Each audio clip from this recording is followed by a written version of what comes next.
जिनके जीवन से जुड़े कुछ अनछुए पहलुओं को जानने के लिए आपको हम ले चलते हैं हरियाणा के बलवाड़ा क्षेत्र में स्थित उनके आश्रम में।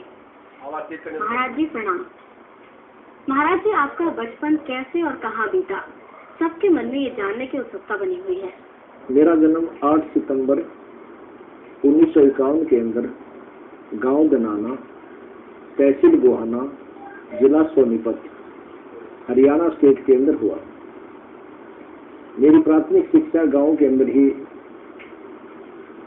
संपन्न हुई, जो 8वीं तक का स्कूल वहां पर उपलब्ध था। उसके बाद मैट्रिक पास करके मैंने डिप्लोमा इन सिविल इंजीनियरिंग को नीलोखेड़ी करनाल जिले के अंदर पॉलिटेक्निक से किया। उसके बाद हरियाणा के अंदर इरिगेशन डिपार्टमेंट के अंदर मैंने जेई की नौकरी की।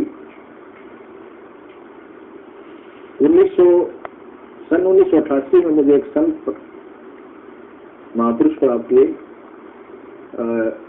उसके बाद मैंने स्कूल के आदेश के अनुसार ये शास्त्र अनुसार साधना प्रारंभ की। 18 वर्ष जेई की नौकरी करके मैंने रिजाइन कर दिया सर्विस से और इस भक्ति मार्ग के गुरुदेव के आदेश अनुसार इस भक्ति मार्ग पर लग गया। महाराज जी, अब हम आपसे ये जानना चाहेंगे कि लोगों को अंधकार रूपी अज्ञान से निकालने की प्रेरणा आपको कहाँ से मिली? हाँ, पहले मेरा जन्म पवित्र हिंदू समाज के अंदर हुआ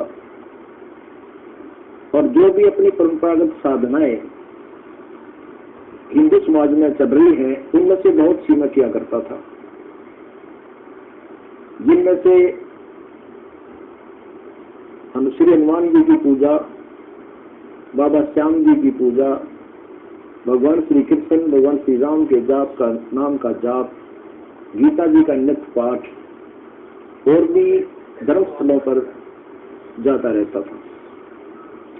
सन 1988 में मुझे एक वयोवृद्ध संत कबीर पंथ से जुड़े हुए महात्मा मिले।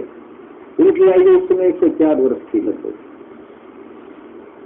उन्होंने मुझसे पूछा, बेटा तू क्या पूजा करता है? मैंने उनको अपनी परंपरागत पूजाएं बताई। हनुमान जी का व्रत रखता हूँ, मंगलवार का व्रत रखता हूँ। उस समय मुझे 25 वर्ष हो गए थे मंगलवार का व्रत रखते हुए, और अन्य पूजाएं भी जो अपने हिंदू समाज में वर्तमान में चल रही हैं वो किया करता था। मेरे पूज्य गुरुदेव जी जो संत मुझे मिले वो पवित्र ब्राह्मण जाति में उनका जन्म था। उन्होंने बताया, बेटा जो साधना की कर रहा है ये वेदों और गीता जी के विरुद्ध है। कौन कौन सी साधना हम कर रहे थे जो मैंने अभी आपको बताया। तो मुझे बड़ा दुख हुआ कि ये महापुरुष मुझे पहला मिला जिसने ये बताया कि जो पूजा आप कर रहे हो ये शास्त्र के विरुद्ध है। तो मैंने उनके श्री चरणों में प्रणाम किया और पूछा कि हे प्रभु, यदि मैं ये गलत साधना कर रहा हूँ, मैं अकेला ही नहीं कर रहा हूँ, तो हमारा पूरा पवित्र हिंदू समाज कर रहा है। उन्होंने कहा, बेटा देखो, एक तो होता सुना सुना ज्ञान, एक होता शास्त्रों का ज्ञान।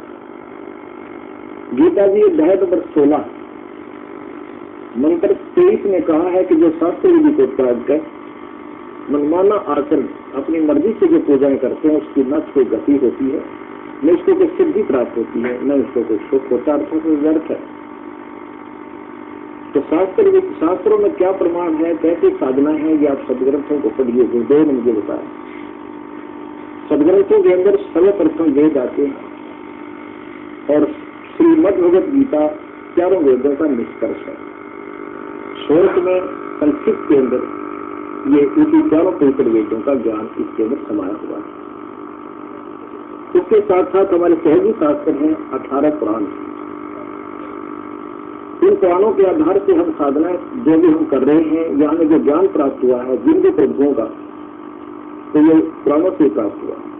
तो महाराज जी, क्या आपका कहना है कि आत्मा का परमात्मा से मिलने का मार्ग हमारे वेदों और ग्रंथों से होकर निकलता है? हम ये कहना चाहते हैं कि जो हमने परमात्मा पाना है तो उसकी विधि अपने सदग्रंथों में विद्यमान है। इसके अतिरिक्त हम साधना से अपने किसी कहने से, पंच के कहने से या अपने देखा देखी परंपरागत साधना करने है, वो मोक्ष मार्ग नहीं है। क्योंकि इसका प्रमाण गीता जी भी कह रही है, स्वर्ग में गए के 23वें श्लोक में कहा है कि शास्त्र जी के त्याग का जो मनमान आत्म करते हैं उनको ना सुख होगा, ना उनकी गति होगी, ना उनको कोई लाभ होगा, अर्थात व्यर्थ। लेकिन महाराज जी, खासकर शहरों में लोगों का जीवन इतना व्यस्त हो गया है कि ज्ञान प्राप्त करने के लिए ग्रंथों का अध्ययन करने का समय मनुष्य के पास नहीं है। ऐसे में सरल रूप से मानव ज्ञान कैसे प्राप्त कर सकता है? ऐसा है जैसे एक वैद्य होता है, एक रोगी होता है। वैद्य पहले दवाइयों को, औषधियों को पढ़ता है, उनके रोगों से परिचित, उनके गुणों से परिचित होकर एक जड़ी बनाता है। प्रत्येक रोगी के बस की बात नहीं है कि वो उन औषधि की पुस्तकों को पढ़े, फिर दवाइयां बनाए, फिर खाए। तो इसी प्रकार गुरु का एक रोल जो होता है, भूमिका है, वो वैद्य जैसी होती है। उसने सदग्रंथों को पढ़ना होता है, सदग्रंथों के आधार से फिर उन्होंने अपने ये भक्ति मार्ग प्रशस्त करना होता है। और जिसमें अब जो जैसे कोई भी रोगी है, उस रोगी को वही औषधि काम करेगी जो औषधि की पुस्तकों में लिखी